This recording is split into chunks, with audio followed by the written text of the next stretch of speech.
I bought my first home after years of sacrifice. Then my parents decided it belonged to my older brother. Hi, I'm Nick. I'm 31. And a month ago, my father told me to hand over my house to my older brother, like it was some kind of family heirloom I was unworthy of keeping. He actually said, "Come on, Nick. You've got no kids, no wife. Daniel needs it more than you. Be reasonable." Reasonable. As if giving away my home, the one I worked 2 jobs to afford, was just a favor I was being selfish about. I laughed, told him, "Let me sleep on it." The next morning, I changed every lock, installed security cameras, and hammered a "no trespassing" sign into the front lawn like I was staking a vampire. And that's where this all really begins. See, I'm not going to sit here and say I had some horror show childhood. No one hit me. No one locked me in the basement. My parents made sure I ate, went to school, had clothes, nothing fancy, but the basics. But that's all I ever got. Basics. Meanwhile, Daniel, my brother, 2 years older, got the royal treatment. He could crash my bike, break the TV, lie straight to our parents' faces, and they'd say he was just tired or going through a phase. Me? I'd forget to take out the trash and get grounded for a week. And it didn't stop when we grew up. If anything, the favoritism aged like wine, stronger, sharper, and just as hard to swallow. When I was 13, I spent a summer mowing lawns and saving every dime to buy a secondhand mountain bike. Paid $65 in sweaty, sunburnt cash. Daniel? He mentioned wanting to ride with me, and the next day, Dad came home with a brand new Trek, $600 easy. He needs something reliable, Dad said. I was riding a squeaky metal jalopy with duct tape on the handlebars. By high school, I had a job bagging groceries after school just to afford gas money and books. Daniel played bass in a terrible garage band and got handed a used car on his 17th birthday because he needed freedom. Me? I got a ride to community college in that same rusted-out car when he upgraded and donated it to the family. I didn't complain. I just worked. I got through school, moved out, ate canned tuna for 6 months while saving for a down payment. Finally bought a small but decent 2-bedroom fixer-upper at 28. It wasn't glamorous, but it was mine. Paid for with blistered hands and sleepless nights. 3 years later, that house is fully renovated, has equity, and is in a neighborhood that's booming. I've got a stable job, a good life. And Daniel? He's got a pregnant girlfriend, credit card debt, and a dream of home ownership that he thinks I should fulfill for him. Let me be clear, I didn't start this war. But if they want to come for my house, they better come with more than a guilt trip and a pie. The family meeting was my first real clue this wasn't just about catching up over meatloaf. It was my mom who called. Said Dad wanted all of us over for dinner Sunday night. Daniel, his girlfriend Leah, and me. Just a little catch-up, she said in that sing-songy way she uses when she's clearly full of it. I showed up at 6. Roast chicken, linen napkins, even candles on the table. That's when I knew. My family only does candles when they're either trying to impress someone or soften the blow before asking for something big. Daniel and Leah were already there. Leah was 6 months pregnant, glowing in that exhausted, hormonal kind of way. Daniel looked like Daniel. Designer hoodie, watch he couldn't afford, acting like his life was one missed Uber from falling apart. Everyone was way too cheerful. Too many smiles. Too much small talk. It felt like being invited to your own intervention. Dinner was weird. Lots of talk about the baby. Leah showed me an ultrasound photo like it was a picture of the Mona Lisa. Look, you can see her little foot. Sure, if I tilted my head and squinted. I smiled, nodded, gave the expected ah. Then came dessert, chocolate cream pie. My favorite. Except my mom never makes it unless she wants something. So when Dad put his fork down and said, "Nick, we wanted to talk to you about something important," I mentally checked my emergency exit route. Daniel and Leah need a real home for the baby, he began, voice smooth like this was a prepared speech. I just nodded. Okay. The market's rough right now, Mom chimed in. Everything's either falling apart or double what it should cost. They've been looking, Dad added. But it's just not feasible. Not on their income. Daniel was staring at the pie like it held the answers to life. Then Dad said it. Your house, Nick. It's perfect. 3 bedrooms. Safe area. Good schools. You're living there alone. I didn't say anything. Just took a sip of water. And we were thinking, he continued. Maybe it makes sense for you to pass it on. Let Daniel and Leah raise their family there. I raised an eyebrow. Pass it on? Like, donate it to the Church of Daniel? Dad chuckled. No one else did. You've done well for yourself, Mom said gently. You could easily rent a nice place, something small, practical. It's not like you have anyone else to consider. And there it was. The punchline. I didn't have a wife or a kid on the way, so clearly I didn't need a home. Daniel finally spoke. Just think about it, man. You know I'd do the same for you. That line nearly made me snort my water. I looked around the table. Mom smiling like she was selling Girl Scout cookies. Dad with his hands folded like he was pitching a timeshare. Leah staring down at her belly. Daniel, still not meeting my eyes. I set my fork down. Let me think about it, I said calmly. Everyone sighed with relief, like they'd won. But in my head, I was already planning where to buy my no trespassing sign. I didn't sleep that night. I lay in bed, staring at the ceiling, replaying every word of that dinner like it was a courtroom transcript. I wasn't just mad. I was insulted. Like everything I'd worked for was just a placeholder for Daniel to inherit when the time was right. By sunrise, I had a to-do list. It started with, lock it down. All of it. First stop, locksmith. A guy named Victor came by that afternoon. Older, gray ponytail, didn't ask questions. Just nodded when I said I wanted everything changed. Front, back, garage, even the shed. Family stuff, I said. He just said, say no more, and got to work. Next was the hardware store. I didn't go subtle. I bought the biggest, boldest metal no trespassing sign I could find. One that practically shouted in legalese, "This is not your house, back off." Installed it on a steel post cemented into the ground. Visible from the street, lit by my porch light at night. I took photos of it. Time-stamped. Then I moved on to financial lockdown. Called my bank, set new security questions. Called the county clerk and flagged my property title for any attempted transfers. The woman on the phone, Patricia, asked, "Is this about family trying to steal your house?" I blinked. "Wait, this happens often enough that you have a script." She sighed. "More than you'd think. Good instincts. You're doing the right thing."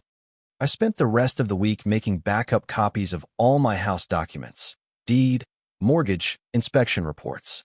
Bought a fireproof safe. Uploaded digital copies to 3 separate cloud accounts. By Friday, my home was more secure than Fort Knox. Then Saturday morning came. And with it, Daniel. He knocked on the door around 10 a.m. All sheepish smiles and "Hey bro" energy. I answered, but didn't open the screen door. "You changed the locks?" he asked, like I'd just painted the house lime green. "Yep." "Why?" "My house. My keys." He rocked on his heels. "You said you'd think about it." I did. "And the answer's no." He blinked. "Just like that. Just like that. I thought we were family," he said. "We are. Which is why I'm not calling the cops for trespassing." He didn't move. "You really won't help me? You didn't ask for help. You asked for everything." He left after that. Not yelling, not angry, just quiet. But I could feel the storm brewing. Daniel wasn't used to being told no. And neither were our parents. The next day, Dad came over. Tried his old key. Didn't work. He knocked, hard. I opened the door a crack. "You're really doing this?" he said, voice sharp like he'd been waiting all week to blow up.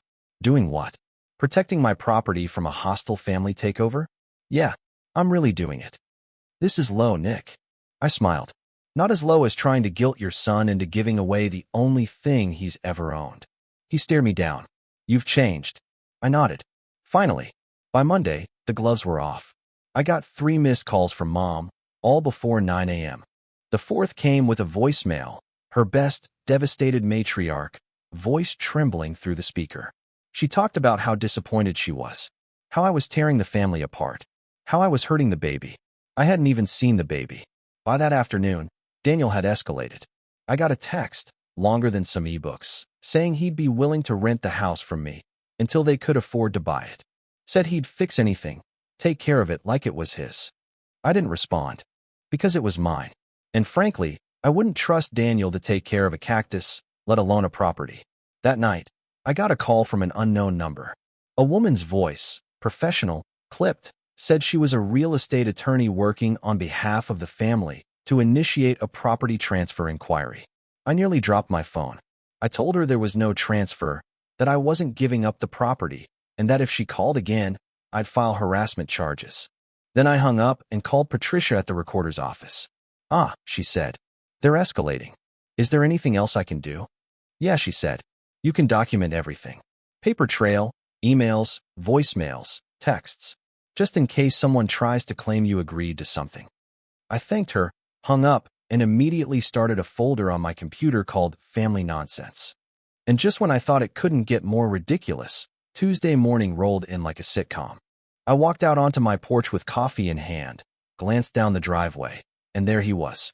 My dad, standing dead center in my backyard.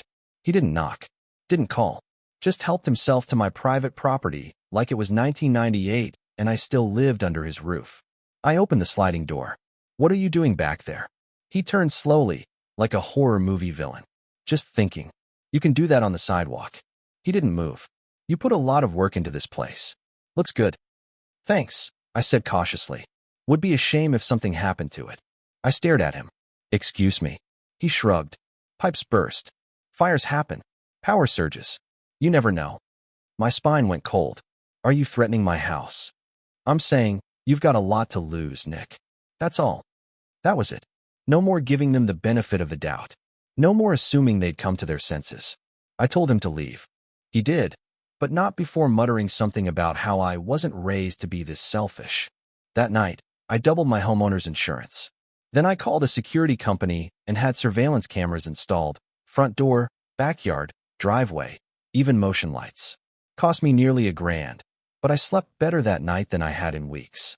Because this wasn't just about protecting a house anymore. This was war, and I wasn't surrendering. Wednesday morning came with a fresh round of nonsense. I woke up to find a typed letter, an actual printed letter, slid under my front door. No envelope. Just sitting there like a threat wrapped in Times New Roman. It was from my mom. A 2-page, single-spaced emotional essay titled, What Family Means. It read like a bad sermon crossed with a guilt trip and a hostage negotiation. She wrote about sacrifice, about legacy, about how she and Dad had given everything to raise us, and how now it was my turn to contribute back to the family structure. Family structure? What was this? The Roman Empire. The final paragraph said that refusing to help Daniel wasn't just selfish, it was cruel, and that I'd regret this decision for the rest of my life. I placed the letter directly into the shredder. Very cathartic. Thursday was quiet. Too quiet. I even started wondering if maybe they'd gotten the message, maybe backed off. Then Friday night came. And so did Daniel. Again. At 11 p.m. I was watching a movie when the doorbell rang. Checked the camera. There he was, standing on my porch with his hands in his hoodie pockets, rocking back and forth like a nervous teenager. I didn't answer. I wasn't in the mood for round 3 of the Please Give Me Your House saga. Then he rang again. And again. And then knocked. Soft at first. Then louder. I finally turned on the speaker through the security app. What do you want, Daniel?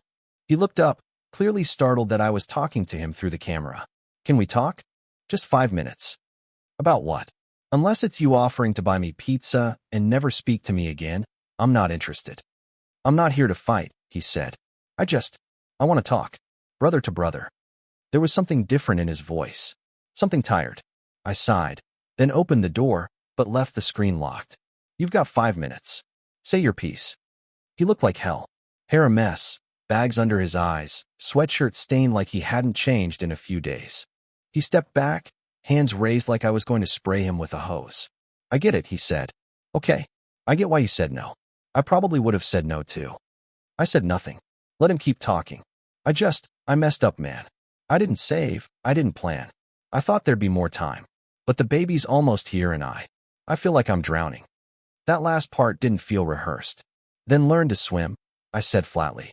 He laughed once, bitterly. That's the most Nick thing you could have said. Was that supposed to be a compliment? He shook his head. You've always been the one who figured stuff out. I wanted to be like that. I just never was. Silence stretched between us. He looked up. What if I paid rent? Like real rent. Market value. I'll sign whatever you want. Lease, contract, hell, handshake in blood. I didn't even blink. Still no. He dropped his head. Okay. Had to try. He turned to leave. Then paused. You know, Mom says you'll die alone in that house. I smiled. Better than dying bitter in someone else's. He nodded, didn't argue, just walked off into the night. I locked the door behind him. But I didn't feel triumphant. I just felt exhausted. And I had a bad feeling it wasn't over yet. The next escalation wasn't loud. It wasn't dramatic. It came in a sleek, white envelope with embossed lettering. A certified letter from a law firm. I found it in my mailbox Saturday morning, sandwiched between a grocery flyer and a coupon for a free oil change. The envelope alone looked expensive, fancy gold crest, heavy paper, the kind of mail you expect from a trust fund, not a family ambush. Inside, a formal request for mediation over a disputed property transfer. Disputed, like I was some tyrant clinging to a kingdom instead of a 31-year-old with a mortgage and a working furnace. I called my lawyer, well, my guy, James, who helped close the house 3 years ago and still sent me Christmas cards. He picked up on the third ring. Nick, let me guess, family nonsense? I laughed, more from nerves than humor. You psychic now? I've been a real estate attorney for 20 years. I know what disputed property usually means. Did they send a mediation request? Yep. Trash it. You don't have to agree to anything. It's your house. Unless your name changed overnight or they've got a time machine, they have zero claim. They mentioned fairness. And the baby. A lot. James snorted. Fairness doesn't sign a deed. Babies don't override property law. That night, I wrote an email authorizing James to send a response. It was simple, polite, and ironclad. He'd informed them there would be no mediation, no negotiation, and no tolerance for further harassment. He sent it Monday morning. By Tuesday, I'd received exactly 0 messages. Silence. Glorious, eerie silence. Then came Wednesday, and the voicemail. From my mom. 14 seconds of sobbing and something about how the baby deserves to know her uncle. That I was tearing the family apart. That it didn't have to be like this. I didn't call back. Because she was right about one thing. It didn't have to be like this. They made it like this. They made it when they decided I was the backup plan for Daniel's life choices. When they thought guilt would work better than gratitude. Thursday came and went. So did Friday. And then, Saturday morning, as I stepped outside to get the mail, there she was. Leah. Alone. Standing on the sidewalk in front of my house. Arms crossed over her chest. Wearing sunglasses and an expression that said she wasn't entirely sure what she was doing there. I didn't invite her in. I just leaned against the doorframe and waited. I'm not here to argue, she said, voice quiet. I'm not even sure I'm supposed to be here. Then why are you? She took off her sunglasses. Because I wanted to say thank you. That. I didn't expect. For what? For not giving in, she said. Not because I didn't want the house. I did. God, I still do. But because it made Daniel finally grow up. She looked away, toward the street. He stopped blaming everyone else. He stopped thinking his parents would fix everything. He finally realized it's just us. And we need to make it work. I said nothing. She met my eyes again. That house changed you. I can see it. It made you strong. Independent. She smiled faintly. Daniel needs that, too. He just has to build it himself. Then she nodded, turned, and walked away. And for the first time in weeks, I felt something besides anger. I felt peace. Almost. Because there was still one more move left on the board. And I knew exactly who was going to make it. It happened exactly when I expected it to. Sunday afternoon, 3:47 p.m. Right in the sweet spot between too late for brunch and too early for dinner. That's when Mom made her final play. She didn't text. Didn't call. She just showed up. I saw her through the front window, sitting in her car at the edge of my driveway, like a stakeout with better perfume. Just sitting there, hands folded in her lap, staring at my house like it had personally betrayed her. She stayed for 2 hours. Didn't get out. Didn't knock. Just watched. At one point, she rolled the window down slightly, probably hoping I'd open the door, come out, and invite her in for tea and emotional manipulation. I didn't. Instead, I made popcorn and watched an episode of The Bear with my security cam feed running in a window on my laptop. At 5:45 p.m., she left. No note. No message. Just left. The next day, I got a group text from her. Not directly to me. No, that would require facing the tension. This was the passive-aggressive broadcast kind of group text. Photos of Daniel and Leah's new condo. The message said, "So proud of Daniel for doing this on his own. Baby's room coming together. Family is everything." The capitalization of "on his own" was not subtle. Neither was the complete omission of my name. I didn't reply, just muted the group chat. 3 months later, the baby was born. I found out through another group text, just a photo this time. Newborn wrapped in a pink blanket, wrinkled and red like every other baby on earth. I stared at it for a moment, then texted back, "Congratulations," and left the chat entirely. A week later, another message. This time from Mom directly. She said I should come meet my niece, that it was time to heal and move forward, that they were having a small family gathering on Sunday, 2 p.m. I didn't reply, because at 2 p.m. that Sunday, I was at Home Depot buying tile for my bathroom renovation. Spent the afternoon planning grout lines and comparing vanity fixtures. Didn't check my phone until evening. 12 missed calls. For voicemails. I didn't listen to any of them. 2 weeks later, I ran into Daniel at the grocery store. We literally turned the corner at the same time in the produce section and froze, like two exes bumping into each other at a wedding. He had the baby strapped to his chest in one of those puffy carriers.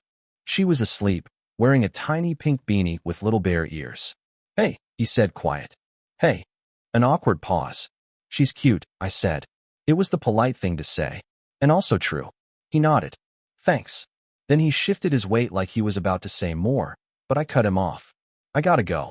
I turned, grabbed a bag of apples I didn't even need, and walked toward the dairy aisle. He called my name once. I didn't turn around. I just kept walking. A month later, there was a knock at my door.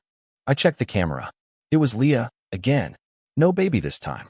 Just her, standing there like she hadn't totally rehearsed what she was about to say, but knew she needed to say something. I opened the door, but didn't invite her in. I'd learned. 5 minutes, she said. You get 3, I replied. She smiled, barely. Fair enough. She stood on the porch, hands clasped in front of her like she was holding back every instinct to try and fix everything. Daniel's miserable, she started. I didn't respond. He knows he screwed up. He knows his parents pushed things too far. He wanted to come himself, but he didn't think you'd answer. He's right. She nodded slowly. He wanted me to say he's sorry, that he handled everything wrong, that he shouldn't have let it get that far. Also right, I said. A pause. She looked at her feet, then back up. But the baby, she doesn't know any of this. She didn't ask for drama or tension or guilt trips. She just exists. And one day, she might wonder why she doesn't know her uncle. That one hit me in the chest. I didn't show it. She's going to grow up without you. And I think that's sad, Leah said. Not for Daniel. Not for you. For her. Lots of kids grow up without their uncles, I said. She'll be fine. I know, she said. But she deserves more than fine. Another pause. I'm not asking for your house. I'm not asking for you to forgive anyone. I'm just asking you to think about her. Because she's innocent in all this. And she'll grow up being told a version of the story. But you get to decide what part you play in it. She looked at me, eyes steady. Be the uncle she's proud to know one day. Not the one she only hears about in whispers. Then she turned and walked down the steps. I stood in the doorway for a long time. She wasn't wrong. But she wasn't right either. Because if I gave in, even a little, I knew what would happen. The boundaries would blur again. The guilt would creep back in. And next time, it might not be a house they wanted. It might be my time, my peace, my life. So I closed the door, locked it, walked back to the kitchen, made coffee, and stared out the window. Family is complicated. Boundaries are necessary. And peace is expensive, but worth every cent. I didn't go to the next family dinner. Didn't send a gift when they baptized the baby. Didn't reply to the next round of guilt texts. I stayed home, in my house, the one I earned. And for the first time in a long time, I didn't feel selfish. I felt free.